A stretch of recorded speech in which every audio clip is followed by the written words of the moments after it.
Guys, welcome back to part 4 of how to make worship loops on iOS Garageband. Yep, that's right, an iOS Garageband. And it's actually pretty legit too.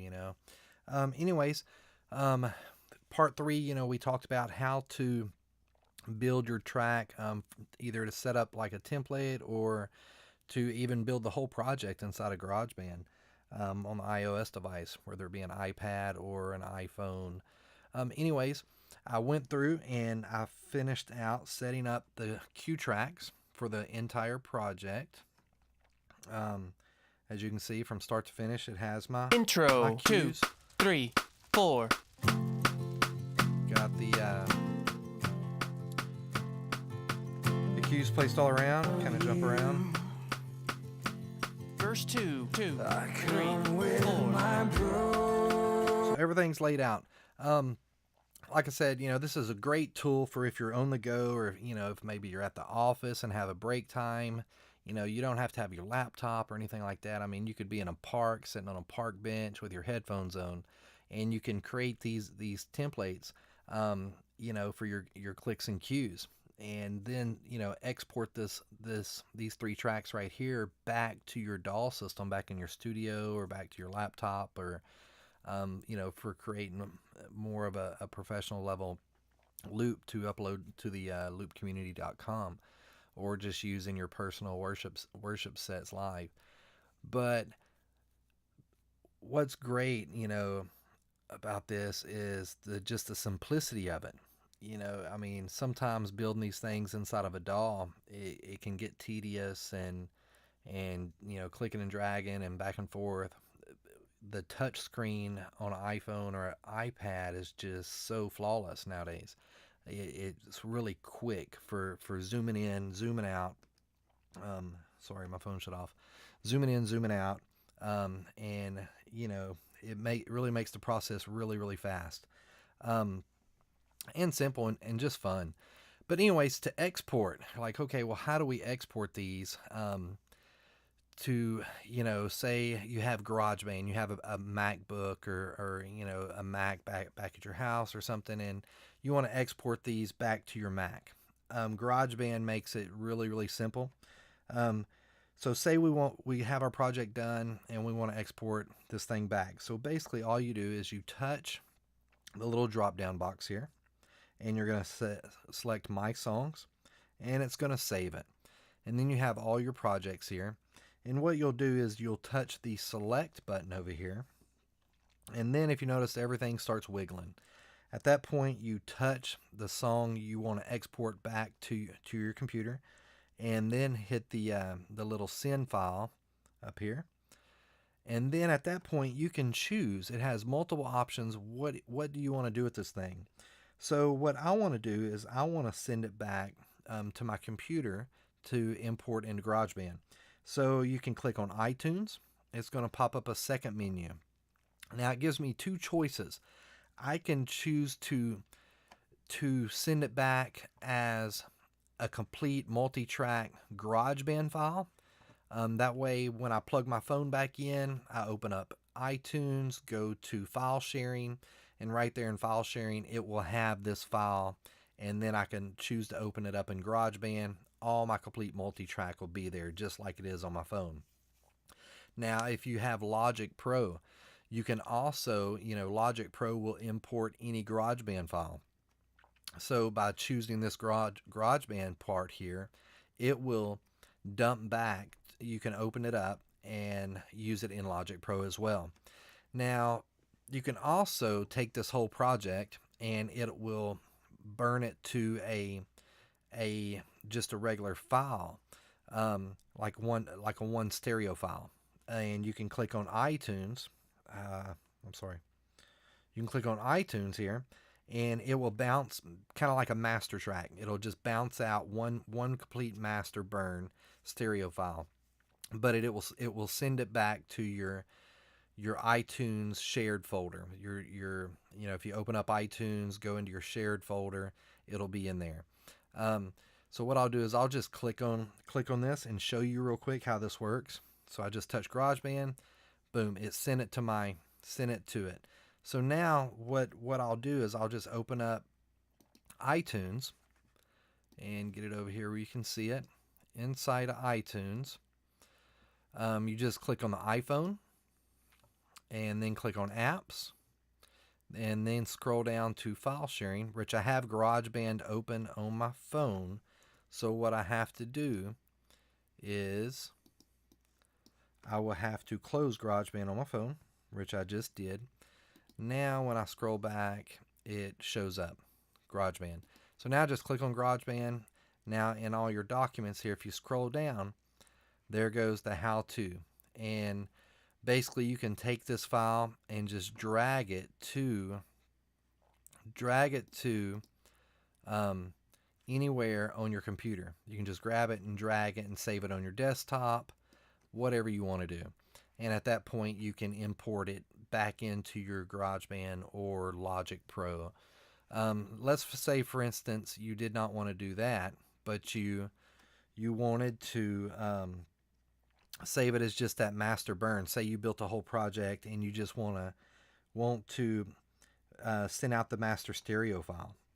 So go back into it. You're going to hit select. You're going to hit how to, or on our how to project, and then export. Click on iTunes and then click on iTunes. And then you can choose the quality. You can rename it for your iTunes information, whatever. Then just hit share. At that point, right now it's burning the file out to a stereo file.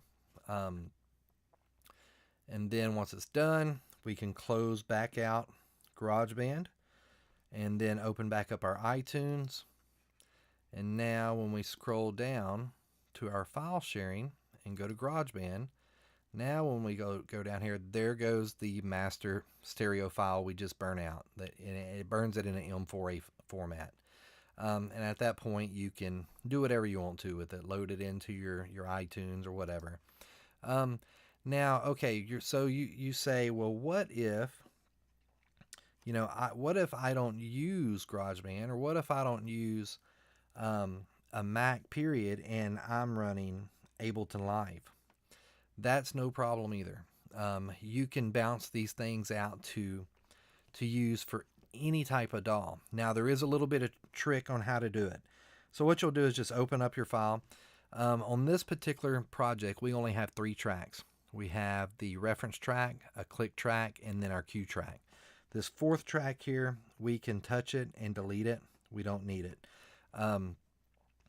But we only have 3 tracks. So what we need to do, if we had multiple instruments, we would need to apply this multiple more times, this little trick. But what you'll do, you'll click back on your thing here, your little menu. You'll click My Songs, save the project. Since we have 3 tracks, what you need to do is duplicate this track for each track you have. So what I'm going to do is I'm going to hit select.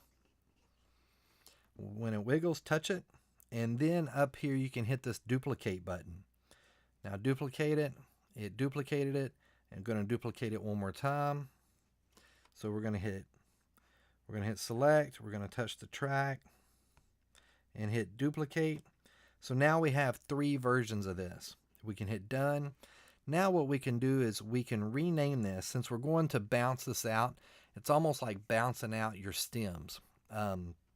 So I want to rename this. I'm going to go ahead and name my first one Simplicity, and we're going to name this the track.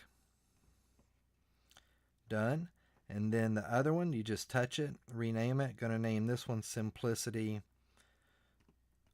Click for the click track. And then the last one, we're going to touch it and rename it Simplicity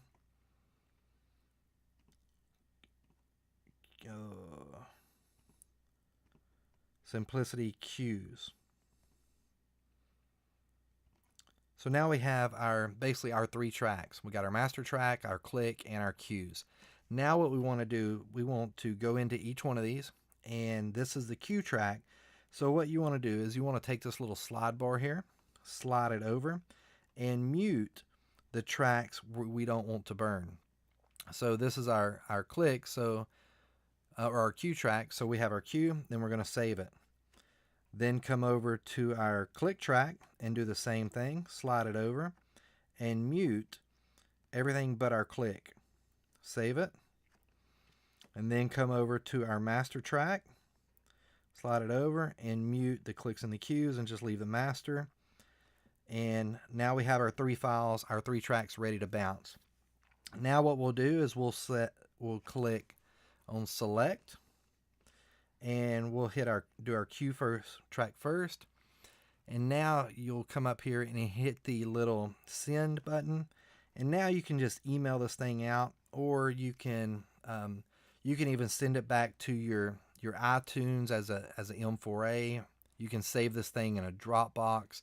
But what I'm going to do, the easiest way is just to email it. That way I don't have to plug my phone back in. So I'm just going to click on email, and I'm just going to leave all that the same. Hit on email. It's going to export that track as an M4A. It opens up my email. We will send this to, we'll just send it to myself, and then hit, you can see it saves the file there as a M4A cue track, and then just hit send. So at that point it sends it. Now we can come over here to our click track, do the same thing, mail it, email,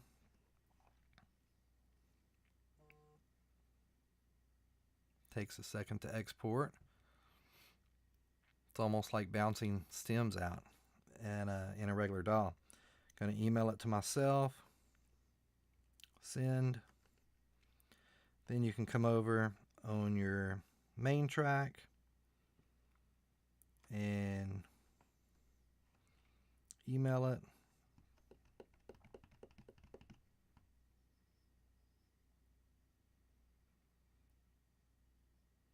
And again, you can do this process here without ever even being plugged into your computer.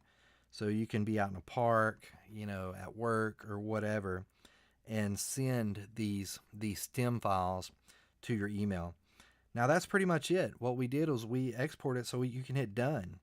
Now show you how easy this works. I will go back to my screen, and let's see if I can open up my email just right here so I can show you guys. Just open up my email, and they're probably already there. Click on the first one. Here, I will spin this around. So there you go. The first track is Simplicity, and it's the cue track. So we'll go ahead and touch this just to check it. Intro 2, 3, 4. There you go. And so now you have each one of the stems. Here goes my next one.